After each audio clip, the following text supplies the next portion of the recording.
বন্ধন school 2 এর প্রশ্ন বলছে এত এর সাথে কত যোগ করলে যোগফল এত হবে।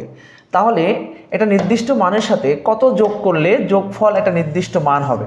এখানে কিন্তু খুব ইজি একটি বিষয়, এখানে যোগফলটা দেয়া রয়েছে আর একটি মান দেয়া রয়েছে, তাহলে আমাদের এখানে আরও একটি মান নির্ণয় করতে হবে।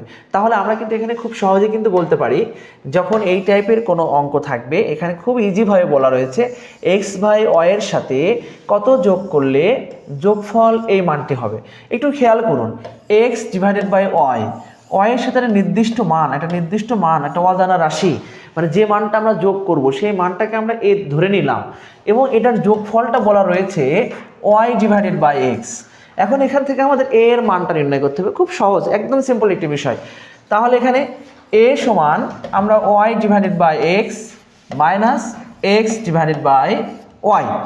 এখন এখান থেকে যদি আমরা এক্স ওয়াইটাকে লসাগু করি তাহলে এখানে এক্সটা বাদ যাবে এবং ওয়াই দিয়ে আমরা ওয়াইকে গুণ করব, এখানে ওয়াই স্কোয়ার, এখানে ওয়াই এবং ওয়াই কেটে যাবে, এক্স দিয়ে এক্সকে গুণ করলে আমাদের মান আসবে এক্স স্কোয়ার। অর্থাৎ আমাদের সঠিক উত্তর আসবে Y square minus X square divided by X Y. তাহলে এই মানটা কিন্তু আমাদের সঠিক উত্তর, Y square minus X square divided by X Y. তাহলে আমরা যখন এই টাইপের অঙ্ক দেখব যে এরকম টাইপের একটি অজানা রাশি ধরে নিতে হবে, তখন কিন্তু আমরা অজানা রাশি ধরে নিয়ে কাজটা করতে পারি।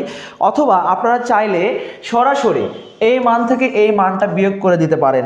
আপনারা চাইলে সরাসরি এই মান থেকে এই মানটা বিয়োগ করে দিলেও কিন্তু সহজে কিন্তু আপনারা সমাধানটা পেয়ে যাবেন।